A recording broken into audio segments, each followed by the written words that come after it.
Kolkata versus Bangalore দারুণ একটি খেলা হবে বন্ধুরা। খেলাটি হবে ইডেন গার্ডেন কলকাতাতে। বন্ধুরা একটা কথা বলে রাখি, টসের পর কিন্তু টেলিগ্রাম চ্যানেলে আমার ফাইনাল টিমটা দিয়ে থাকি, তাই আপনারা অবশ্যই টেলিগ্রাম লিঙ্কটি জয়েন করে নিন। ক্রিকেট বেটিং করছেন কিন্তু খুব লসে চলছেন, তাহলেও এই চ্যানেলটি আপনার জন্য। এই চ্যানেলে ক্রিকেট বেটিং টিপসও দেওয়া হয়, ডেসক্রিপশন বক্সে লিঙ্কটি দেওয়া আছে, ফটাফট জয়েন হয়ে নিন। এবারে দেখে নেব পিচ রিপোর্ট।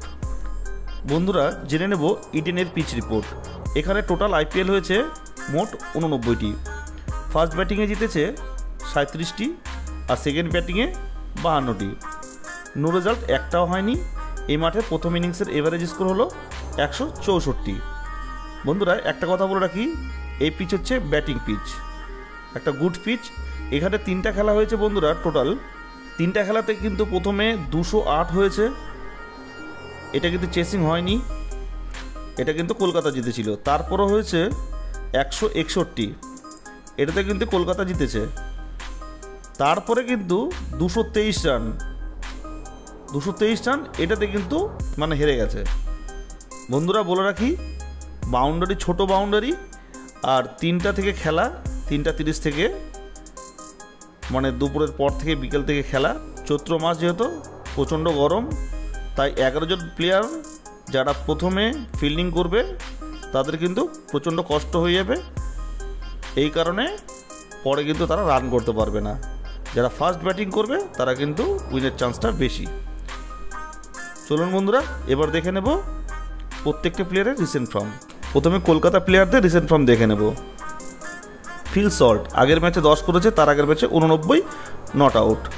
রিসেন্ট ফর্ম ভালোই আছে, একে 100% টিমে রাখুন বন্ধুরা। সুনীল নারিন কি বলবো, একে তো টিমে রাখা অবশ্যই উচিত হয়ে গেছে। প্রত্যেকটা ম্যাচে রান, 2 উইকেট, মানে কিছু না কিছু থাকছেই, একেও সঙ্গে রাখুন। তৃতীয়তে চলে আসবো আঙ্কিশ রঘুবংশী। 2টো ম্যাচ খেলেনি বন্ধুরা, 2টো ম্যাচে মোটামুটি ভালোই রান। একটা ম্যাচ ফ্লপ গেছে আর একটা ম্যাচে 30 রান, মানে লাস্ট ম্যাচে, একেও টিমে রাখুন। শ্রেয়াস আইয়ার ভালো ব্যাটার, কিন্তু সেভাবে কিন্তু এই সিজনে চলছে না। একটা ক্যাপ্টেন হিসেবে 39, 34, 38 এই 3টা ম্যাচই ভালো খেলেছে, বাদ বাকি কিন্তু ফ্লপ। কিন্তু বন্ধুরা একটা কথা বলে রাখি, ব্যাটিং লাইন ওপরে আসার কারণে 30-35 যদি রানও করে দেয় তাও কিন্তু ড্রিম টিমে থাকবে, এই কারণে একে টিমে রাখুন। আন্দ্রে রাসেল বন্ধুরা একটা কথা বলে রাখি, নো ডাউট ভালো ব্যাটসম্যান উইথ বোলার, একে ড্রপও রাখতে পারি, একে নিতেও পারি। কিসের জন্য? কারণ অপোজিট টিমে জ্যাক উইলস বলে একটা ভালো অলরাউন্ডার আছে, দুজনের মধ্যে কম্বিনেশন করে আপনাদেরকে রাখতে হবে। এর রিসেন্ট পারফরমেন্স একটু খারাপ চলছে, ঠিক মতন ব্যাটিং পাচ্ছে না, ব্যাটিং পেলেও কিছু করতে পারছে না, তাই আপনাদের চয়েসে রাখবেন জ্যাক উইলস বা আন্দ্রে রাসেল। তারপর চলে আসবো রিঙ্কু সিং। লাস্ট ম্যাচে 20 রান, নট আউট। তার আগের ম্যাচে কিন্তু বন্ধুরা ব্যাট পায়নি। দারুণ ব্যাটসম্যান, কিন্তু বন্ধুরা যদি একে সবসময় উপরে দেয় তাহলে 100% একে টিমে, প্রত্যেকটা টিমে রাখা উচিত। তারপরে চলে আসবো ভেঙ্কটেশ আইয়ার, মানে একদম বাজে স্কোর। বন্ধুরা একটা কথাই বলে রাখি, এই প্লেয়ারটাকে সবসময় নিচে খেলাচ্ছে, এই কারণে একে আমরা ড্রপ করব। যদি ওপরে খেলাতো ফার্স্ট ডাউন, তাহলে একে 100% রাখা উচিত ছিল। এরপর চলে আসবো রমনদীপ সিং।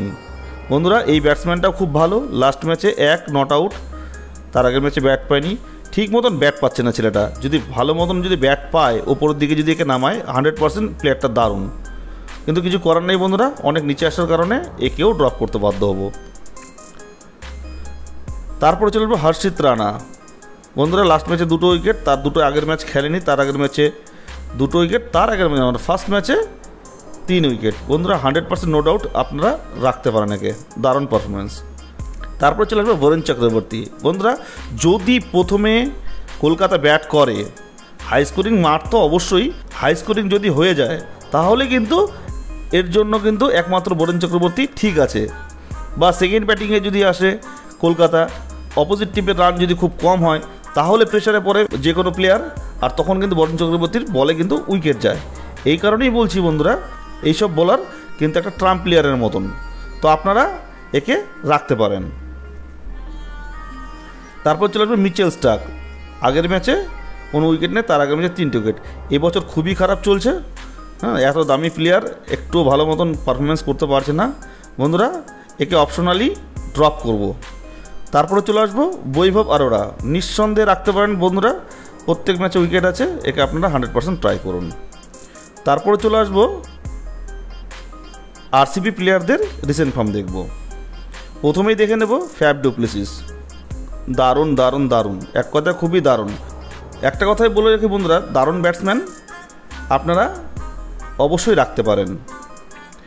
তারপরে চলে আসবো বিরাট কোহলি, নো ডাউট আপনারা টিমে রাখুন, 100% টিমে রাখুন বন্ধুরা, ভরসা করা যায় এক কথায়। লাস্ট ম্যাচে 42, একটা ম্যাচে রান পায়নি, দুটো ম্যাচে রান পায়নি, প্রত্যেকটা ম্যাচে ঠিকঠাক পারফরমেন্স, তো নো ডাউট 100% টিমে রাখুন।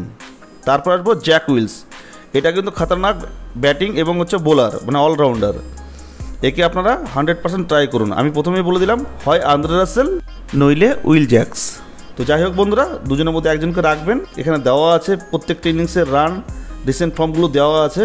আপনার এই রিসেন্ট ফর্মগুলো দেখে, পিচ রিপোর্ট দেখে এবং হেড টু হেড দেখে আপনারা টিম তৈরি করবেন। তারপরে চলে আসবো বন্ধুরা রজত পাটিদার, নিঃসন্দেহে খুব ভালো ব্যাটসম্যান, কিন্তু এবছর আইপিএলে একদমই কিন্তু খারাপ পারফরমেন্স, একে আমরা ড্রপ করব।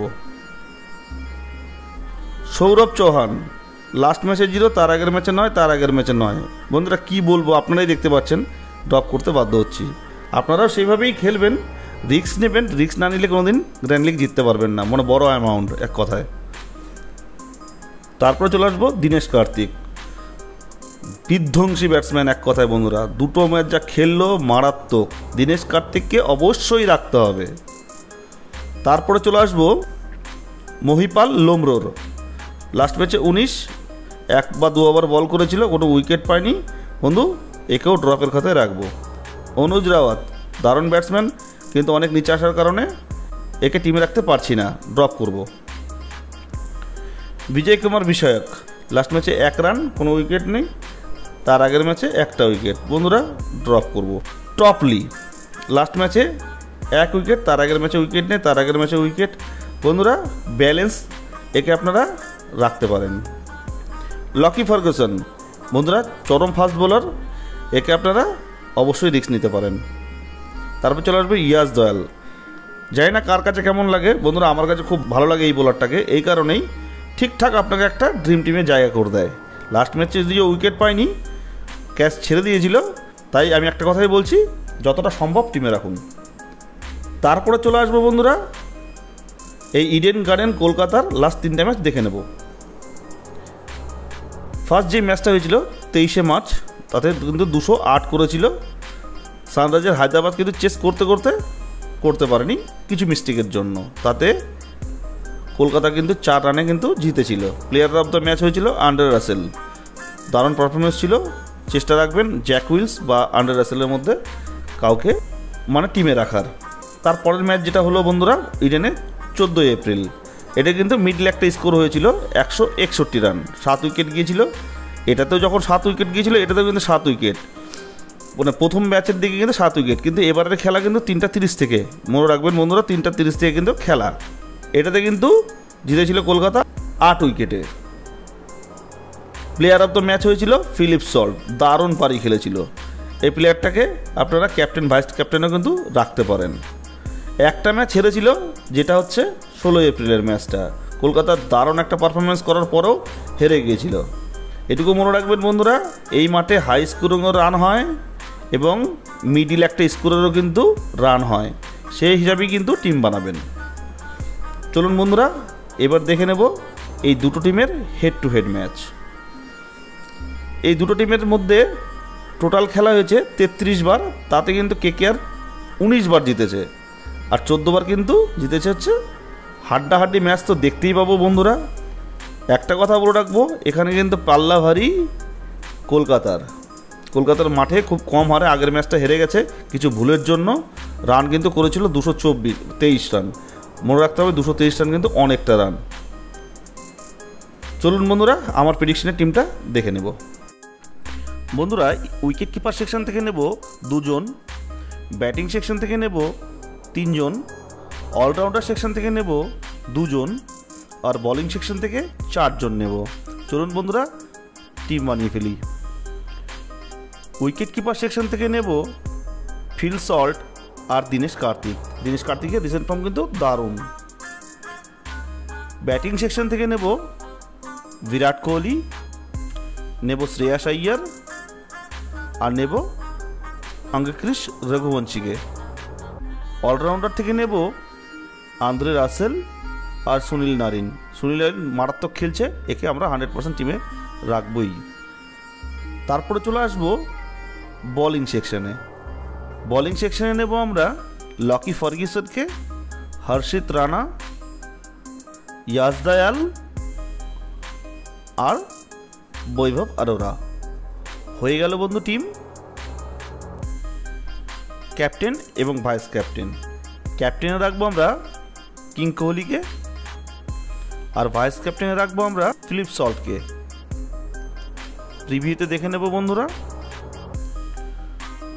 তোমাদের একটা কথা বলে রাখি, আন্দ্রে রাসেলের বদলে জ্যাক উইলসকে নিতে পারো তোমরা, মানে আরসিবির প্লেয়ার জ্যাক উইলস একটা অলরাউন্ডার, তাই রাখতে পারো ওকে। ধন্যবাদ বন্ধুরা। Let's go.